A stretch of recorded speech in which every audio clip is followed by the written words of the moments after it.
Hey, good morning, friends. Mark Holmes here with my buddy Cowboy Joe Boo. And as always, thank you guys for watching, commenting, and subscribing to the Joe Boo Sports Report. Without you guys, this literally does not work.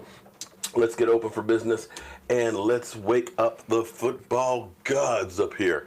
And as we sit 123 days, 9 hours, 3 minutes, and 50 seconds away from kickoff of the 2019 season. And we're building a roster. We're getting ourselves together.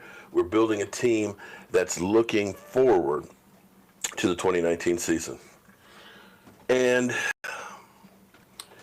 this is where football is like that crazy lover, that one that you know is bad for you, but you just can't stay away from it. And once you've been there, you just can't let it go. And this is where it's hard not only for the players, but hard for us as fans to let go.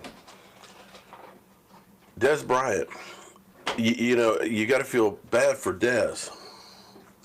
Dez Bryant, who gave everything for the Dallas Cowboys and unexpectedly was released.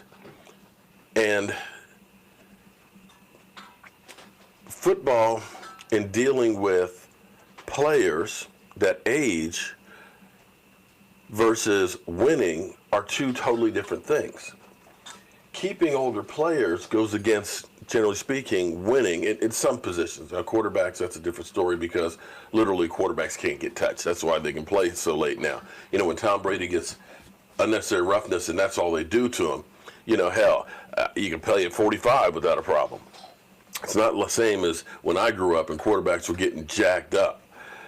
But playing running back, wide receiver, on the lines and stuff, it's hell on the body, and the body just breaks down. You only have so many hits in your body.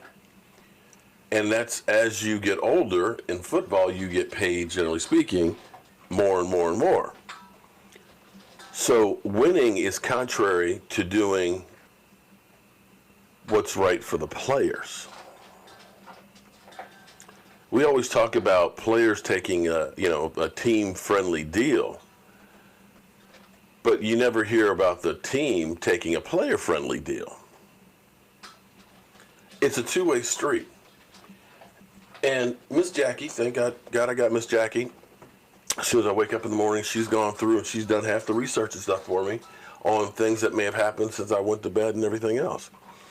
And there was an article that she sent me that was, what are the Dallas Cowboys going to do in the next couple of years of re-signing their players? That they'll have 35 players that'll be up for contracts.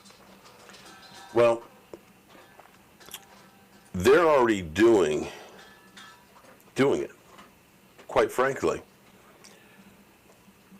People get mad when I talk about New England and compare things that the Cowboys are doing to New England. They're like, how dare you compare the Cowboys to New England? They've won 6 Super Bowls since the Cowboys won their last one. I didn't say the Cowboys play on the field has the same wins as New England. Au contraire.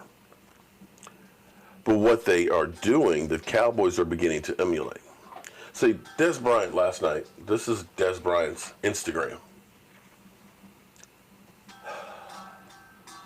You know, Dez Bryant sees Sean Lee. He sees Jason Witten come back after being gone for a year. He sees this team loaded with talent and trying to make that run. You hear Sean Lee talk about, his focus is getting a ring. You know, Jason Witten, his focus is getting a ring. That above all else, doesn't matter how much I play, whatever I can do to help me get a ring with my teammates is all they care about. And you got to think that Dez Bryant feels the exact same way, because here it is. This is his Instagram post from last night. And it says,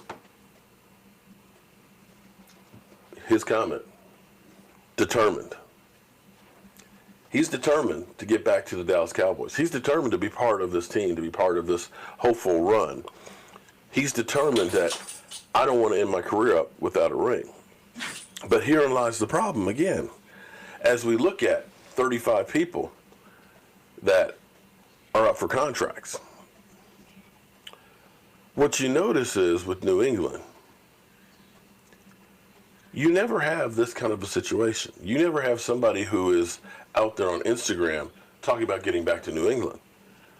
You never hear about the retirement ceremonies other than Gronk and eventually Tom Brady, because New England continues to refresh the roster over and over and over again.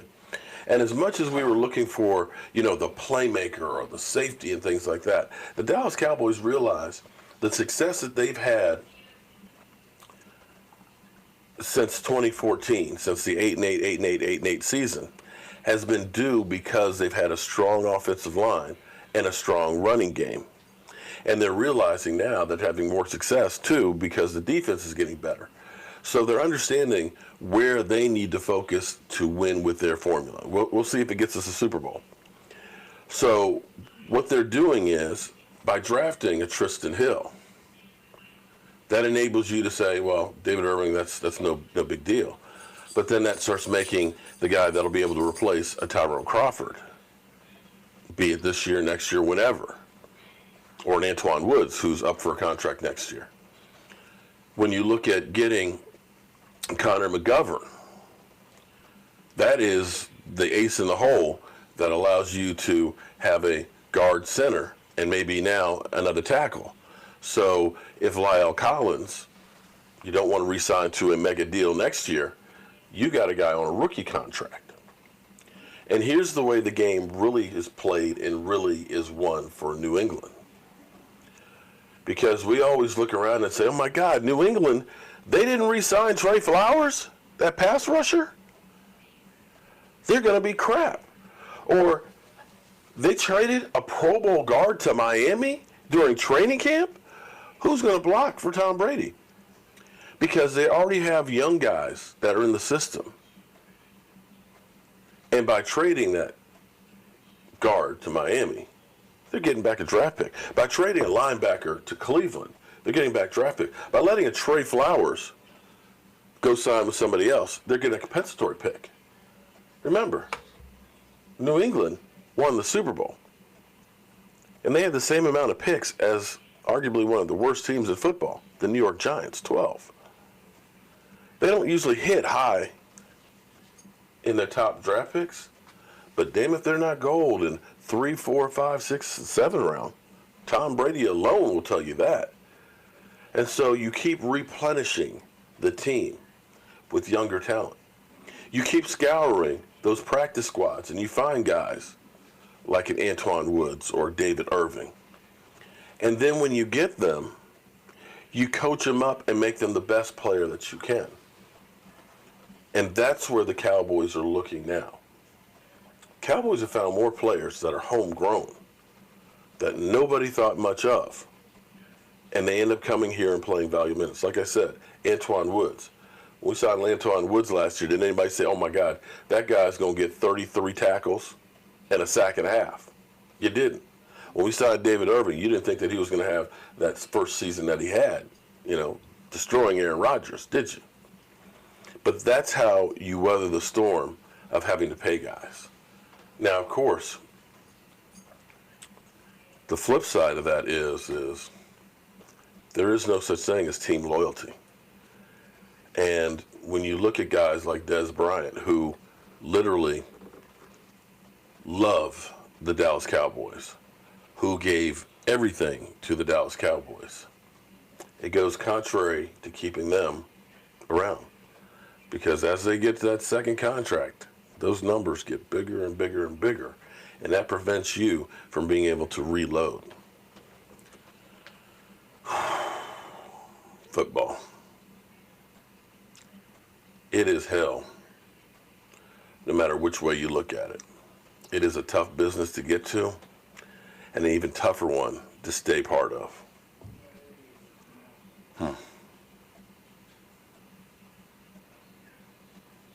But Dez Bryant definitely wants to come home. So as always, friends, I want to thank you all for watching, commenting, and subscribing to the Joe Boo Sports Report.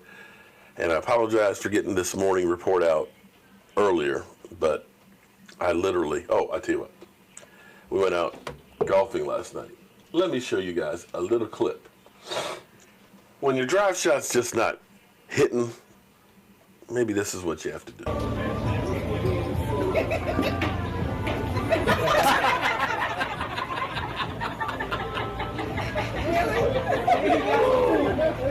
No way.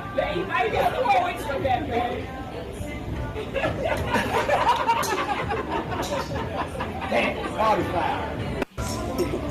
I'm Mark Holmes, and I'll see you guys soon.